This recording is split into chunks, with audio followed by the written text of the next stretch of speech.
Vamos falar de medidas objetivas tomadas pelo governo Lula para as mulheres. Estão falando muita besteira por aí. Vai lá, chama, ó. Quer saber o que de fato diz o projeto de lei? Vamos ver com que formato ele vai ficar. Tem muita desinformação correndo por aí. Nós vamos falar a coisa certa aqui. Vai lá, chama sua tia, seu tio, que é empresário, ou você, os empregados também. As empregadas têm que saber direito o que está lá, né? Porque estão falando um monte de porcaria, né? Já vi aí, o governo vai cobrar agora multa retroativa para todos aqueles, em razão de um texto que saiu no jornal com verbo errado. Não tem multa retroativa. Vamos lá, vai. Acompanhado de 10 ministras e da primeira-dama Rosângela da Silva, o presidente Lula lançou hoje um pacote com mais de 25 ações voltadas para as mulheres. O anúncio foi feito num evento oficial no Palácio do Planalto, em homenagem ao Dia Internacional da Mulher. As medidas foram elencadas justamente pela ministra das Mulheres, Cida Gonçalves. Entre elas está o envio ao Congresso Nacional de um projeto de lei que visa garantir o pagamento de salários iguais para homens e mulheres que exercem a mesma função. Muito bem, vamos dar detalhe do PL, porque está tudo meio atrapalhado por aí. Vamos dar detalhe do PL, vamos deixar... Tem gente que está desarvorada já. Meu Deus, calma, não tem... Gente, não precisa, não tenham medo das mulheres. Que coisa feia, vai. Detalhes desse projeto de lei, então, Ren. Ele torna obrigatória a igualdade salarial e remuneratória entre mulheres e homens e cria meios para que a desigualdade seja identificada, punida e sanada, né? Para isso, estabelece mecanismos de transparência salarial e remuneratória, o incremento da fiscalização contra a discriminação, a majoração e a... Outra coisa, majoração e aplicação de sanções administrativas e também a facilitação de meios processuais para a garantia da igualdade salarial e remuneratória entre mulheres e homens. Esse PL, projeto de lei, também prevê a alteração dos artigos 461 e 659, ambos da CLT, estipulando uma multa de 10 vezes o valor do maior salário pago pela empresa, valor este a ser recolhido em favor da União. Tal valor será elevado em 100% em caso de reincidência. Se repetir, dobrar o valor, 100%. A proposta também determina que serão publicados relatórios de transparência salarial e remuneratória pelas pessoas jurídicas de direito privado com 20 ou mais empregados, empresas com 20 ou mais empregados, nos termos de regulamento a ser editado. Isso. E tem duas coisas importantes. Há possibilidade de indenização por dano. Então, essa multa ela é recolhida ao erário, não é a pessoa, não é a mulher discriminada. Mas há a possibilidade de indenização por danos morais e também a possibilidade de o juiz conceder uma liminar, porque a empresa pode recorrer, falar não é bem isso, tá? O juiz estabelece a liminar, estabelece igualdade por liminar, até que se julgue a questão. Tem uma confusão aí. O texto vale para empresas com mais de 20 empregados ou vale para todas as empresas, ô Larissa? Vai. É isso, Reinaldo. Tem uma confusão aí, porque o projeto que estabelece a igualdade salarial entre homens e mulheres vale para todas as empresas, independentemente do número de empregados. Agora, das empresas com mais de 20 empregados, exige-se a elaboração periódica de relatórios de transparência salarial que podem comprovar situações de discriminação entre mulheres e homens. Esses relatórios servem como meio de prova presumida suficiente. Larissa, só para a gente explicar. Então, atenção. Se não fica assim, vale com meio de prova presumida que tá aí. Aí a Larissa para falar, mas foi você mesmo que escreveu, Reinaldo. Sim, é verdade, mas eu preciso explicar. Né, Larissa? Fala assim, é que se a gente for explicar por extenso, o texto fica desse tamanho. Então, assim, as empresas com menos de 20 funcionários, elas não precisam fazer esse relatório. As outras precisam fazer o relatório. O relatório vale como meio de prova presumida. Quer dizer, eu olho o relatório e digo, não está a igualdade, não está aqui. Já é um meio de prova. Certo? As de menos não precisam fazer. Né? O relatório vale como meio de prova suficiente para demonstrar a discriminação. E continue a partir de em relação. Em relação às empresas com menos de 20 empregados, outros meios de prova podem ser utilizados para alcançar os mesmos fins. As multas aplicadas não revertem para as vítimas da discriminação, senão para o erário, compondo fundos específicos como o FAT. Não vai para a pessoa, já falamos que aí no caso tem indenização moral. Olha aqui. Presta atenção.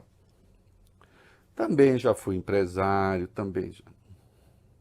Fácil? Não é.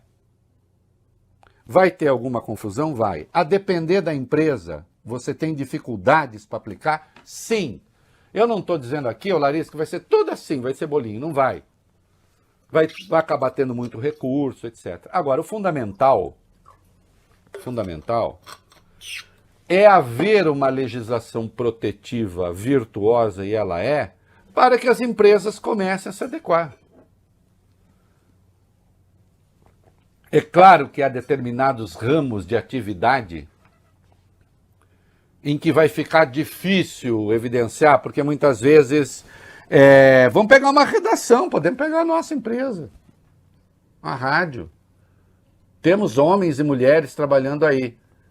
Ah, fulano ganha igual, fulano pode ganhar mais do que Beltrano. Sim, mas ele tem, além dessa função, ele tem um cargo de chefia, ou tem uma tarefa a mais. Então, é claro que as empresas, ao fazer esses relatórios, etc., essas coisas vão ser especificadas. Agora, acreditem, as coisas vão acabar se esclarecendo. Você não pode, por exemplo, contratar 2 estagiários e pagar mais para o homem do que pagar para a moça.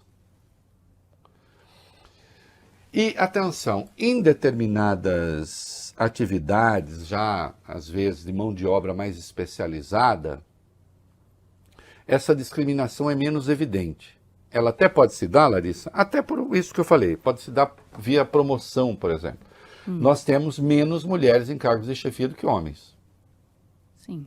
Mesmo quando a gente pega nível universitário. Embora a formação escolar delas seja superior à deles. Olha só.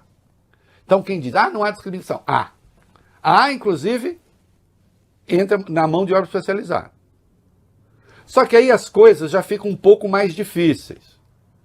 Porque tem justamente isso que eu estou falando da promoção. A ascensão na carreira. Porque nós já ouvimos isso 500 vezes, Larissa. A mulher fica grávida, aí tem que parar, sabe como é, não sei o que, prejudica a carreira. Né? A gente levando esse argumento a sério, das duas uma. Ou as mulheres saem do mercado de trabalho, ou então a gente paralisa o processo de reprodução humana. Então, Acaba. Com a raça. Acaba. Queremos todos velhinhos, assim, tal, sem crianças. Ou uma coisa ou outra. Ou a mulher entra no mercado de trabalho e, portanto, é preciso lidar com a questão da maternidade para aquelas que querem ter filhos. Ou você diz, não, já tem gente demais no mundo, não precisa. Não é isso?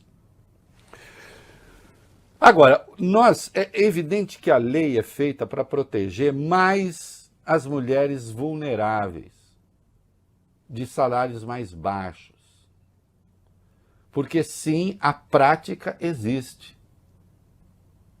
Alegando que a mulher traz mais despesas em razão da maternidade, se opta por um salário menor. Isso acontece. E, evidentemente, ninguém está contratando a mulher para um salário menor sabendo que a produtividade dela será menor, né, Larissa? O que se espera é que a produtividade seja igual. Sim. E só por isso é contratado. E, portanto, só vira um meio de rebaixamento de salário.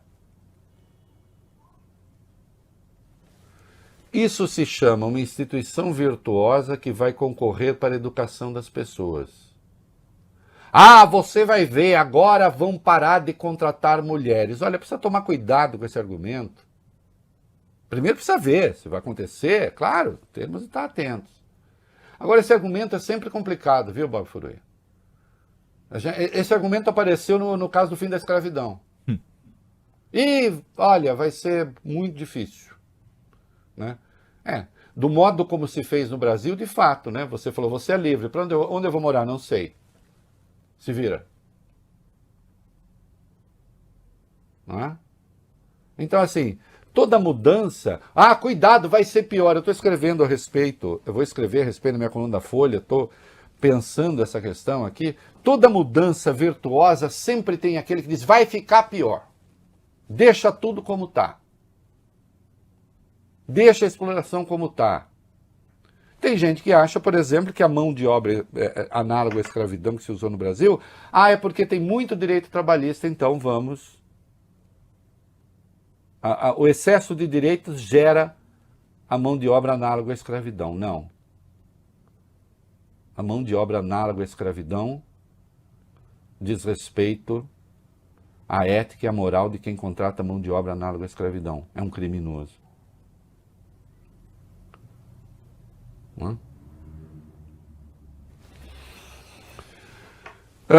Tem lista de outras medidas.